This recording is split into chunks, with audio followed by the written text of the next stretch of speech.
क्या आप बार बार विंडोज़ को एक्टिवेट करने के लिए मुख्तलिफ सीरियल नंबर्स मुख्तलिफ वेबसाइट से थर्ड पार्टी साइट से आप डाउनलोड कर करके थक चुके हैं, या आपको बार बार विंडोज़ एक्टिवेटर के एरर की वजह से आपके वॉलपेपर यानी होम स्क्रीन के ऊपर से आपका ब्लैक डिस्प्ले आ जाता है? अगर ऐसा है तो ये वीडियो आपके लिए बहुत ही स्पेशल है। आप इस वीडियो को मुकम्मल तक वॉच कीजिएगा। इसमें आपको कम्प्लीटली डिटेल बताई जाएगी कि किस तरह आप अपनी विंडोज़ को विंडोज़ 7 हो या विंडो 8 हो या 8.1 या 10 हो, कोई भी विंडोज़ का वर्जन अगर आप यूज़ कर रहे हैं तो उसको आप एक्टिवेट किस तरह कर सकते हैं, उसकी की लाइसेंस और एक्टिवेटर कैसे एक ही जगह एक ही क्लिक के ऊपर सब कुछ आपको मिल जाए। तो दोस्तों, इस वीडियो को आपने एंड तक देखना है और वॉच करने से पहले अगर आपने मेरा चैनल अभी तक सब्सक्राइब नहीं किया तो लाजमी इसको सब्सक्राइब कर लीजिएगा, साथ बेल के आइकन को प्रेस कीजिएगा ताकि आपको आने वाली हर अपडेट मिलती रहे।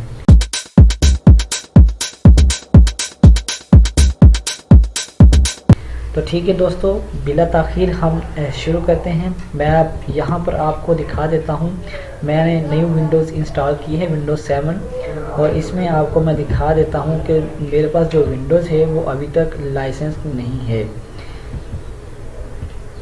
यहाँ पर देख सकते हैं कि 28 डेज़ टू एक्टिवेट, यानी एक्टिवेट करने के लिए आपके पास 28 दिन और मौजूद हैं। 30 डेज़ का अगर आप कोई भी विंडोज़ इंस्टॉल करते हैं उसमें आपको 30 डेज़ का ट्रायल बेस प्रोवाइड किया जाता है वर्जन का। तो इसको आपने एक्टिवेट करने के लिए आप देखिए मेरे पास जो सॉफ्टवेयर है उसको मैंने 1 क्लिक के ऊपर ही आपने इसको इंस्टॉल कर लेना है। मेरे पास अभी विंडोज़, इसका नाम विंडोज़ लोडर है, वो मैं अपने जो है वो डिस्क्रिप्शन में मैं इसका लिंक दे दूँगा, वहाँ से जाके आप इसको डाउनलोड कर लीजिएगा। ठीक है, यहाँ से मैंने विंडोज़ लोडर जो है वो ओपन कर लिया है।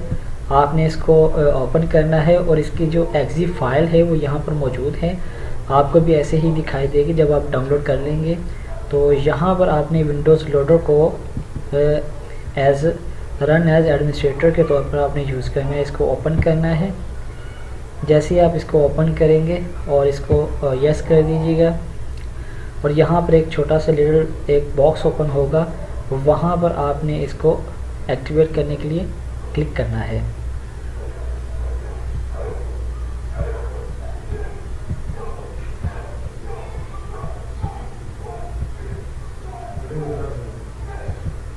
यहाँ ये विंडोज़ लोडर वर्जन 2.2 यहाँ पर शो हो चुका है। अभी यहाँ पर देख सकते हैं स्टेटस क्या है। मेरे पास ट्रायल वर्जन यूज़ कर रहा हूँ, विंडोज़ 7 है अल्टीमेट 64 बिट की, और डेल है, और इसमें जो की है वो यहाँ पर वो शो कर रहा है, ये वाली। इसकी के हिसाब से वो इसको हम ट्रायल का ख़त्म कर देगा, वो एक्टिवेट कर देगा। अब यहाँ पर मैं इंस्टॉल कर लेता हूँ। इसको ऑफलाइन भी एक्टिवेट किया जा सकता है, और अगर आप ऑनलाइन हैं तो इट्स नॉट बिग इशू, आप इसको ऑफलाइन भी यूज़ कर सकते हैं। इसके लिए इंटरनेट होना ज़रूरी नहीं है। इसके लिए आपको कुछ देर वेट करना पड़ता है। ऑलमोस्ट आपका 10 to 15 सेकंड्स के अंदर ही, 10 से 15 सेकंड के अंदर आपकी विंडोज़ जो है वो एक्टिवेट हो जाएगी। तो यहाँ पर जो है the certificate and CD was successfully installed. ठीक है, यहाँ पर देखें स्टेटस अब क्या शो हो गया है, लाइसेंस्ड, यानी इसको वो जो है वो एक्टिवेट कर चुका है।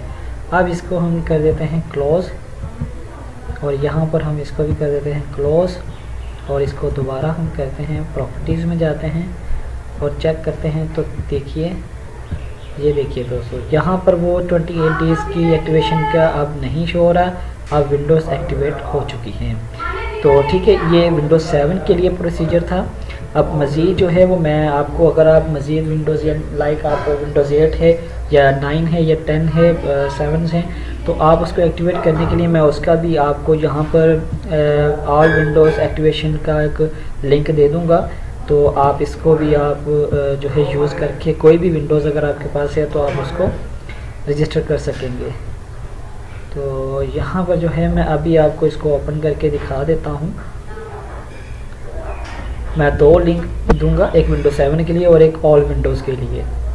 यहाँ पर ऑल विंडोज़ के लिए भी है, ये ISO फाइल होगी, डिस्क इमेज फाइल, तो ऑल एक्टिवेशन विंडोज़ के लिए अगर आपके पास अगर यूएसबी है, या अगर आपके पास यूएसबी नहीं है, अगर आपने जो आईएसओ पावर आपने कोई सॉफ्टवेयर लाइक जिसमें डीवीडी बर्न करते हैं, अगर आपके पास वो है तो इसको आपने उसमें ओपन कर लेना है और इसमें जो एक्सी फाइल होगी वो आपने उसको यूज़ कर लेना है एज अ एक्टिवेटर। अगर आपको इस चीज़ की समझ ना आ रही हो तो नीचे मेरा कॉन्टैक्ट नंबर दिया हुआ है, उस पर आप मुझसे कॉन्टैक्ट कर सकते हैं। तो बेसिकली आपने क्या करना है, अगर आपके पास यूएसबी है 1 GB 2 GB या 4 GB की, तो उसमें भी आप इसको आईएसओ बूटेबल कर सकते हैं। बूटेबल का अगर प्रोसीजर आपको नहीं मालूम तो आप कोई भी यूट्यूब पर वीडियो देख कर आप अपनी जो आईएसओ फाइल है बूटेबल कर सकते हैं। इसको आपने बूटेबल एक दफ़ा कर लेना है, उसके बाद जब भी कोई विंडो इंस्टॉल करते हैं तो आपके लिए एक्टिवेट करना बहुत ही ईजी हो जाएगा। ठीक है दोस्तों, आई होप कि मेरी वीडियो आपको अच्छी लगी होगी। अगर अच्छी लगी तो इसको लाइक और शेयर लाजमी कीजिएगा, साथ बेल के आइकन को प्रेस करके सब्सक्राइब कर लीजिएगा। थैंक यू दोस्तों, अपने निगहबान को इजाज़त दीजिए। अल्लाह हाफिज़।